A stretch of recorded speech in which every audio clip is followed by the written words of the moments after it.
દોસ્તો કાકાની આ ડુંગળી આપણે લઈ જવાની છે મહુવા માર્કેટ યાર્ડની અંદર અને આપણે જોવાનું છે આજ કેટલો ભાવ આવે અને માર્કેટ યાર્ડમાં ડુંગળી વેચતા કેટલો સમય લાગે. અત્યારે આ ખેતરમાં 112 ઠેલા છે એ આપણે આ ટ્રેક્ટરમાં ભરવાના છે. બપોરના વાગ્યા છે 11:15 અને આ ટ્રેક્ટર ભરાઈ જાય પછી આપણે 3 વાગે અહીંથી નીકળવાનું છે મહુવા માર્કેટ યાર્ડ તરફ. અને આજ આપણે એ જોવાનું છે કે ડુંગળી વેચવાનો માહોલ માર્કેટ યાર્ડની અંદર કેવો હોય છે. આ એક બોરીની અંદર 50 કિલો ડુંગળી સામે છે એવી આપણે 175 બોરી આપણે ટ્રેક્ટરની લારીમાં ભરવાની છે. ટોટલ 8750 કિલો વજન ભરી અને આપણે જવાનું છે મહુવા માર્કેટ યાર્ડની અંદર. અત્યારે અમારી પાસે લારી ભરવા માટે 6 જણ છે અને 6 જણ થઈને 175 ઠેલા પોણી કલાકમાં ભરી દે છે. આ લારીની અંદર 225 ઠેલા હમી જાય પણ આપણે 175 ભરવાના છે કેમ કે આગળ જતા જમીન થોડીક પહોંચી છે. ટ્રેક્ટરની લારી ખૂતી ન જાય એટલે આપણે વજન થોડોક ઓછો ભરવાનો છે. બસ કેટલું લેવાનું છે? માર્કેટ યાર્ડની અંદર સાંજના 5 વાગ્યામાં એન્ટ્રી હોય એટલે અત્યારે આપણે વાગ્યા છે બપોરના 11. અત્યારે ભરીને ટ્રેક્ટર મૂકી દેવાનું. બપોરે 3 વાગ્યા પછી આપણે અહીંથી ઘરેથી નીકળવાનું છે પાછું. હાલો ચડાવી દઈએ આપણે આ બરાબર ને. અહીંયા બોરા ભરાઈ ગયા આપણે થોડુંક આગળ ટ્રેક્ટર લઈ લઈએ. ક્યારેક આપણે ટ્રેક્ટર હાંકી નાખીએ મોકો મળે ત્યારે. બાકીના બોરા અહીંયાથી ભરવાના છે. આ એક બોરી લારીમાં ચડાવવાની મજૂરી છે 7 રૂપિયા. એક બોરીના 7 રૂપિયા. એટલે હવે એ લોકો એવું કહે છે કે 7 રૂપિયાથી 10 રૂપિયા કરી દો, મોંઘવારી વધતી જાય છે એટલે આપણે 10 રૂપિયા કરી દીધા. પૈસા કાકાને આપણે ક્યાં આપવા? કાકાને ટોટલ 15 વીઘાની ડુંગળી હતી. 5 વીઘાની ડુંગળી કાઢી નાખી છે. એમાંનો આ છેલ્લો ફેરો છે અને બાકી 10 વીઘા ડુંગળી હજુ ઊભી છે. આ કાકાનું એવું કેવું છે કે 200 થેલા સુધી થોડી હું મારી દઉં. આવજો બસ 10 થેલા ભરીને લારી પાછળ લેવી પડે કે જેથી આપણાને ભરવામાં આઘું ન પડે. અને દોસ્તો આ થેલા ભર્યા પછી આને બાંધવું ન પડે એવી રીતે આ લોકો અહીં થપ્પી કરે છે. ગોઠવણી એવી રીતે કરે કે થેલો પણ હરે નહીં. અને આ ભાઈનો ખાસ આગ્રહ છે કે મને વિડીયોમાં લેજો. દોસ્તો આ ભાઈનું શું કેવું છે તમે સાંભળો. ભાઈ આ વિડીયો ઉતારવા માટે અમે ઠેલા ભરવા તડકાના આવ્યા છીએ. એમનું કેવું છે કે માથી ઠેલો ઉપડતો નથી પણ વિડીયોની વાત હતી એટલે આપણે 200 ઠેલા કે ઉપર ચડાવી દઈએ. તડકો છે પણ મજા આવે છે. એવી હારી થપ્પી લગાવી છે ને ઠેલો એક હરે નહીં. આ લારીમાં 112 ઠેલા આપણે ભરી લીધા અને હવે આવડાને જવાનું છે બીજા ખેતરમાં ઠેલા ભરવા માટે. અને આપણે જે બાજુના ખેતરમાંથી ઠેલા ભરવાના હતા એ લોકોએ ઠેલા હજુ ભરીને રેડી રાખ્યા નથી. એટલે આપણે 112 ઠેલા ભરીને આપણે જવાનું છે માર્કેટ યાર્ડની અંદર. આપણે જે 175 ઠેલા ભરવાના હતા એ હવે 112 લઈને જવાના છે. હાલો દોસ્તો હવે આપણે ઉતરી જઈએ. હવે ઠેલા ભરીને આપણે બેઠા છીએ ચાની વાટે. હમણાં ચા પાણી આવે પછી ચા પીને આપણે નીકળીએ આગળ. આ 112 ઠેલાનું કેટલું કામ થયું તમારે આજ? અમારે થયું 784 રૂપિયાનું. 784 બધા વસા 784 કે બધા વચ્ચે એટલે એક જણાને અમારા ભાગમાં આવે છે 130 રૂપિયા. સરસ. એક વ્યક્તિને 130 ભાગમાં આવે છે. પોણો કલાક 45 મિનિટ ઠેલો ભરતા થયો છે. અંદાજિત આખો દિવસમાં કેટલા ફેરા ભરાઈ જાય? 10 થી 12 ફેરા. 10 થી 12 ફેરા ભરાઈ જાય. 1500 ઠેલા જેવું. 1500 ઠેલા જેવું આખો દિવસે 1500 ઠેલા ભરી દે છે. 7 રૂપિયા લખે.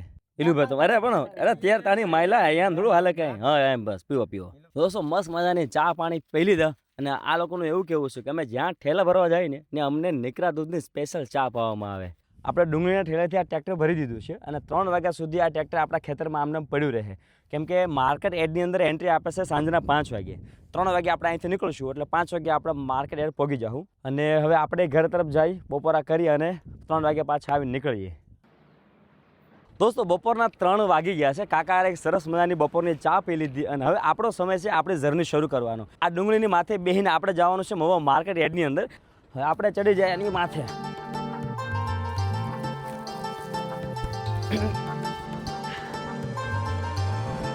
હવેનું છે ભાઈ અહીંયા આજ ટ્રેક્ટરમાં બોરી ઓછી ભરી છે બાકી તો અહીંયા સુધી હોય ઉપર સુધી. ટ્રેક્ટરની અંદર ભારે વજન ભર્યો હોય ને લારીમાં એટલે થોડુંક ધીમો કરવાનું એટલે વાંધો ન આવે. બાવળ જો ભટકાઈ નહીં ભાઈ. હા સાઈડમાં રહી ગયો.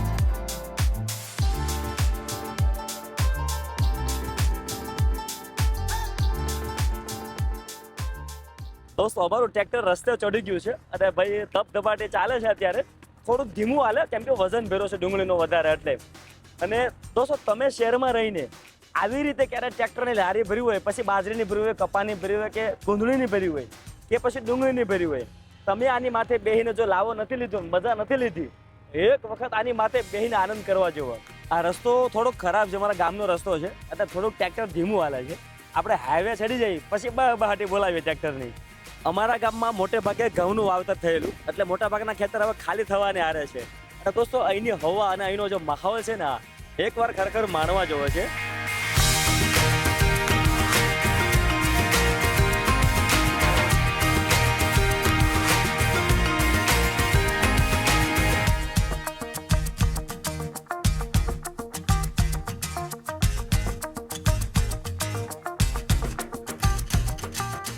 દોસ્તો અમારું ટ્રેક્ટર હવે હાઈવે ઉપર ચડી ગયું છે અને રાકેશભાઈ પહાટી બોલાવે છે અને ટોપ ગિયરમાં આગે છે. હમણાં અમારું માર્કેટ યાર્ડ આવી જાય. દોસ્તો રસ્તામાં અમારા રાકેશભાઈને હેવડીનો રસ પીવાનું મન થયું એટલે ટ્રેક્ટર ઊભું રાખ્યું છે. તો આપણે થોડોક લાભ લઈએ, એક ગ્લાસ ઠપકારીએ.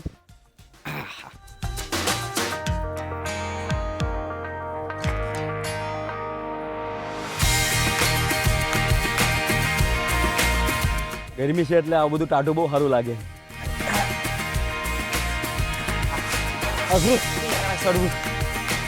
હાલ ભાઈ જવા દો. અમારા વાડીથી માર્કેટ એડ થાય છે 22 કિલોમીટર, એટલે કલાક 1.5 કલાકનો રસ્તો છે. અને દોસ્તો આવા માહોલનો તમારે આનંદ માણવો હોય ને તો એક વખત ડુંગળીની સિઝનમાં અહીંયા આવજો અને આવા ડુંગળી ભરેલા ટ્રેક્ટર ઉપર બેસજો. દોસ્તો માર્કેટ એડમાં જઈને ખરેખર ખૂબ મજા આવવાની છે. અત્યારે સૌરાષ્ટ્રમાં ડુંગળીની સિઝન હાલે છે એટલે રસ્તા પર તમે નીકળો મહુવાના રોડ ઉપર ગમે ત્યાં, એટલે ટ્રેક્ટર, ટ્રક અને ડીસમ તમને ડુંગળીના ભરેલા નીકળ્યા જોવા મળશે. અને આ માહોલ તમારે જોવો હોય ને તો મહુવા જ આવવું પડે આપણે. અને હું તો કહું ક્યારેક રજા પાડીને આવો માહોલ જોવા આવજો.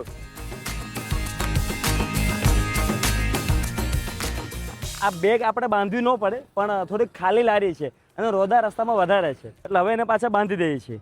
અને એ બાંધવા માટે રાકેશ પાસે બહુ સારી એવી સુવિધા છે પટ્ટાની. પટ્ટા બાંધી દે હજર બોમ, હવે માર્કેટ સુધી ઉપાધિ નહીં, ચડી જાય હવે ટ્રેક્ટરની માથે. દોસ્તો આ છે મહુવાની અંદર એન્ટર થવાનો ગેટ છે. આપણે મહુવાની અંદર એન્ટ્રી કરી લીધી છે.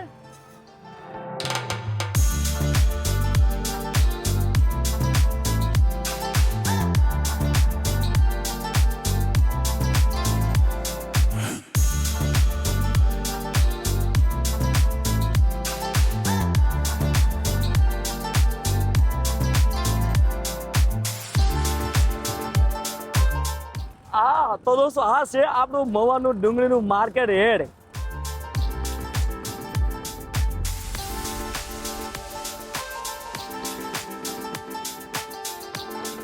તો દોસ્તો ફાઇનલી આપણે માર્કેટ એરિયામાં પહોંચી ગયા છીએ. અહીંયા ટ્રાફિક છે એટલે લાઈનમાં અડધો કલાક ઊભું રહેવું પડશે.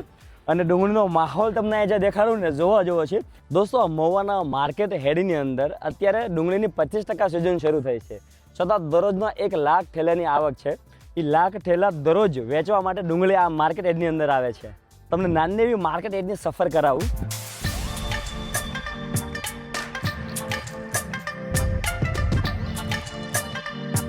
જે ડુંગળી વેચાઈ ગઈ છે, જેનો વજન થઈ જાય છે, એ આ રીતે ટ્રક ભરાઈ જાય છે અને અહીંથી રવાના થઈ જાય છે. આ ટ્રકની અંદર 700 ઠેલા ડુંગળી સામે છે. એક ઠેલાનો વજન 50 થી 51 કિલો હોય છે. દોસ્તો આ માર્કેટ એડની અંદર તમારી નજર પકડે ને ત્યાં સુધી નીકળી ડુંગળી જ દેખાય. અને આ ડુંગળીનો નજારો જોવો હોય ને તો આ મહુવા જ આવવું પડે. દોસ્તો હજુ માર્કેટ એડની અંદર એન્ટ્રી થતાં આપણા ટ્રેક્ટરને અડધો કલાક કરતાં વધારે ટાઈમ લાગશે, કેમ કે હજુ એન્ટ્રી શરૂ થઈ નથી. 5:30 વાગ્યા છે અને એન્ટ્રી એટલે શરૂ નથી થઈ, જે ગઈકાલે ડુંગળી વેચાણી હોય એ ડુંગળી હજુ બહાર નથી નીકળી બધી. એટલે પહેલાં આ બધા ટ્રક બહાર નીકળી જાય, પછી બીજી ગાડીને અંદર આવવા દે. દોસ્તો આ માર્કેટ એડની અંદર નકરા એક ધારા ટ્રેક્ટર, ટ્રક, રક્ષા અને અમુક લોકો તો મેજિકમાં પણ ડુંગળી લઈને આવે છે. અને જે ડુંગળી જે બહાર જાય છે એ તો ઓલા મોટા લેલેમ ટ્રક નહીં આવે, એ એમાં ભરીને જાય છે. દોસ્તો આ માર્કેટ એડની અંદર ખેડૂતો ટ્રક અને ટ્રેક્ટર માટે ડુંગળી લાવે છે. બસ સરકાર એનો સારો ભાવ આપી દે. હજુ 25% સિઝન છે, તે અડધો માર્કેટ એડ ભરાઈ ગયો છે. અને આપણો વારો આવતીકાલે હરાજી માટે આવશે. આજે આપણું ટ્રેક્ટર કોઈ સારી જગ્યા ગોતી અને ટકરો કરી દેવાનો છે ડુંગળીનો, અને ટ્રેક્ટર ઘરે લઈને જતો રહેવાનું છે. અને આવતીકાલે સવારે પાછા આપણા ડુંગળીનું હરાજી માટે આવવાનું છે. અને આવતીકાલે હું અને કાકા બંને આવવાના છીએ, એટલે વધારે મજા આવશે. દોસ્તો માર્કેટ એની અંદર જેતુભાઈ દરબાર અમને મળી ગયા છે. કાકાના પાકા ફેન છે, એટલે એમને શૂટિંગ કરતા જોઈ ગયા એટલે મળવા આવ્યા છે. તમે માર્કેટ એરિયામાં શું કામ કરો છો અહીંયા? બસ અહીંથી ફેરાવ આપણે કરીએ છીએ ડુંગળીના, લાલ ડુંગળીના ડીએડેશનમાં. શું ભાવતાલ શું છે આજનો? ભાવનો આજ તો 200 ની અંદર રહ્યું છે. આજનો ભાવ 190 રૂપિયા છે લાલ ડુંગળીનો. ઓછો કહેવાય આમ તો, ઓછો ખેડૂત માટે ઓછો. ખેડૂત માટે આ ભાવ તો બહુ ઓછો કહેવાય. દોસ્તો ફાઇનલી આપણે આ ટ્રેક્ટરનું હેડની અંદર એન્ટ્રી થઈ ગઈ છે. એન્ટ્રી માટે આ પરચી લેવાની છે. પરચી આપતી વખતે આપણા ખેડૂતનું નામ, આપણે કયું વાહન લાવ્યા છે અને કેટલા ઠેલા છે, અને આપણા માલમાં શું લાવ્યા છે, સફેદ ડુંગળી છે કે લાલ ડુંગળી છે, એ લખાવી દઈએ એટલે આપણને પરચી મળે. રાકેશ ગયો છે મજૂરને બોલાવવા માટે, ત્યાં આપણે ટ્રેક્ટરને લાઈન ઉપર ચડાવી દઈએ. ક્યારેક ક્યારેક ટ્રેક્ટર આપણે હાંકી નાખીએ ખરા.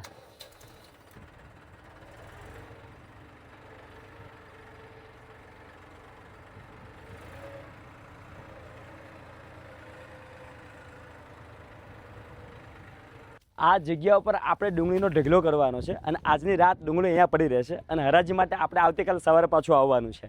હજુ બપોરે આપણે 7 રૂપિયા આપી એક ઠેલે અને આપણે ઠેલા ભેરા છે અને પાછા અહીંયા ઉતારવાના છે. ઉતારવાના તમે કેટલા લ્યો છો? 2.5 રૂપિયા. એક ઠેલે 2.5 રૂપિયા એક ઠેલે લેવાના. 2.5 રૂપિયા લઈએ. બરાબર છે. 2 જણા ઉતારી નાખશો આ બધું? 2 જણા ઉતરે 15 મિનિટમાં ટ્રેક્ટર ઉતરી જશે. આપણે પોણો કલાક ટ્રેક્ટર ભરતા થયું હતું અને 7 રૂપિયા આપ્યા. અહીંયા 2.5 રૂપિયા આપવાના છે ઉતારવામાં અડધી કલાક 15 મિનિટમાં. 15 મિનિટમાં ટ્રેક્ટર ખાલી કરી નાખશે. દોસ્તો હજુ આપણું ટ્રેક્ટર ઊભું રહ્યું ને ત્યાં બીજા ટ્રેક્ટર શરૂ થઈ ગયા આવવામાં. આપણા પાડોશી પણ આવી ગયા અને આપણા ફોલોવર છે એ બધા. એટલે દોસ્તો નજર કરો ત્યાં સુધી નીકળી ડુંગળી દેખાય. ટ્રકને ખટારા મોટા ડુંગળી લઈને આવે ખેડૂતો. બસ સરકાર એનો સારો ભાવ આપી દે. નહીતર મજા નહીં આવે કે. અડધો કલાક જેવો ટાઈમ થઈ ગયો છે. અમને ઠેલા ઉતારવાની ઘડીક ના પાડી છે તો આપણે રાહ જોઈને બેઠા છીએ. 6:45નો ટાઈમ થઈ ગયો. હમણાં અંધારું થઈ જશે. જો વધારે મોટું થાય તો વાળું પાણી કરીને ઘેર જાઉં, નહીતર પછી વાળું ઘેર જઈને કરશું. અમારા પાડોશી આપણા ફોલોવર છે એટલે હવે એને મજા આવે છે. અત્યારે જે ડુંગળી આવકમાં છે ને એ બધી ડુંગળીનો પાક બહુ સારો છે. સારો ફાલ આવેલો છે. કલરમાં સાઇઝમાં બધી બહુ સારી છે. આપણે લાવ્યા એ બહુ સારી છે. આ બાજુવાળાની એ બહુ સારી છે. આમ કેટલો ભાવ આવે તો આમ સારું કહેવાય. 250 થી 300 ગાળો રહીને તો કંઈક વધે ખેડૂને, નકર અત્યારે કાંઈ રહે એમ છે નહીં. દાડીના 450 તો થઈ ગયેલા છે. બરાબર ભાઈ બાકી અહીંયા હેવેણું છે. મજા આવે ખેડૂત હારે. ક્યારેક ખરેખર ખેડૂતને હેવેણ જોયું હોય ને તો માર્કેટ હેડમાં આવવાનું. થોડા ધૂળ ધમા થઈ જાય, કાળા થઈ જાય, પણ હેવેણે ખરેખર મજા આવે. એટલે આજ તો નાસ્તાવાળા ઓછા છે. બાકી તમે બપોરે આવો ને, આહા હે ભલા માણા, તમે બરફના ગોલાવાળા હોય, પાણીવાળા, શબતવાળા હોય, ફાફડાવાળા હોય, પાણીપુરીવાળા હોય, ભેળવાળા હોય, મજા આવે. કોટામાં રહીએ આપણે. 50 કિલોની બેગ છે. આપણે એક ઉપાડીને નાખી જોઈએ કેવું લાગે જોઈએ. આવી જોઈએ ને એક બોરી. મારે 2.5 રૂપિયા ચડી જાય હો ભાઈ. 2.5 રૂપિયાનું કામ કરી નાખ્યું આપણે. આ છે ખેડૂતનું જીવન. આ તો આપણે તો વિડીયો શૂટ માટે થઈને આપણે કામ કરીએ સમજો, પણ જે ખરેખર ખેડૂત રાતની મહેનત કરીને કામ કરે છે આનો ભાવ ન મળે ને ખરેખર દુઃખ લાગે હો. 11 વાગ્યાના ઠેલા ભરતા આપણે, પછી 3 વાગ્યા પાસે નાથી નીકળ્યા. હજુ 7:15નો ટાઈમ થઈ ગયો છે અને હજુ કેટલો ટાઈમ છે એનું નક્કી નથી. અને આવતીકાલે પાછું હરાજી માટે આવવાનું. એટલે આસ્તે આસ્તે ધીમું બાપા, ઠેલી ફાટે નહીં. આ બસ એમ આ મજૂરને કહેતો રહેવું પણ ઠેલી ફાડી નાખે ભરવી આપણે પડે. આપણે એન્ટ્રી 6 વાગ્યાની શરૂ થઈ આ ડુંગળી લાવવાનું માર્કેટ યાર્ડની અંદર. હવે સવારના 9 વાગ્યા સુધી એન્ટ્રી ચાલુ રહે. એટલે મોટા ભાગના તો ટ્રેક્ટર અને ટ્રક ભરીને રાત્રે આવશે ખેડૂતો બધા. અને અત્યારે તમે જોવો તો બધી આવક ચાલુ છે અત્યારે. આમ જો ટ્રક ને ટ્રેક્ટર નીકળ્યા ખાલી કરે ખેડૂતો. ભાઈ હેવેણું તો ખરેખર જોવાની અહીંયા છે હો. અને આખી રાતની અંદર અડધું મેદાન ભરાઈ જાય. અને આવતીકાલે દિવસ દરમિયાન આખો દિવસ હરાજી ચાલે. પાછું કાલે સાંજે એન્ટ્રી શરૂ થઈ જાય 6 વાગ્યે અને આખી રાત પાસે ખેડૂતો માલ લાવશે. તો દોસ્તો આપણા ડુંગળીની મસ્ત બધાની થપ્પી મારી દીધી છે અને આ થપ્પી સવાર સુધી આપણે અહીંયા પડી રહેશે. આપણને જ્યારે એન્ટ્રી ગેટ ઉપર એક પરચી આપી હતી, એ પરચી ઉપર આ મજૂર આપણને એક થપ્પો લગાવી દેશે. એ થપ્પો આપણો એક પ્રૂફ કે આપણી ડુંગળી અહીંયા પડી છે. આપણે અહીંથી ઘરે જતું રહેવાનું. ડુંગળીનું ધ્યાન સરકાર રાખશે આપણું. હવે આવતીકાલે સવારે પાછું આવવાનું છે. આપણી આ ડુંગળીની હરાજી થાય એના માટે. આ ડુંગળીનો સારો ભાવ આવે કાલે એટલે કાકારે આપણે શાકપુરી કાં તો પછી પાવભાજી ખાઈને જવાનું છે. અને જો સારો ભાવ નહીં આવે તો ઘેરે જઈને રોટલા ખાઈ લેવું. તો દોસ્તો હરાજીનો વિડીયો આપણે બીજા ભાગની અંદર લેશું અને આજનો વિડીયો અને આજનું કામ અહીંયા પૂરું કરીએ છીએ અને મળીએ આપણે આવતા વિડીયોની અંદર. ત્યાં સુધી જય દ્વારકાધીશ.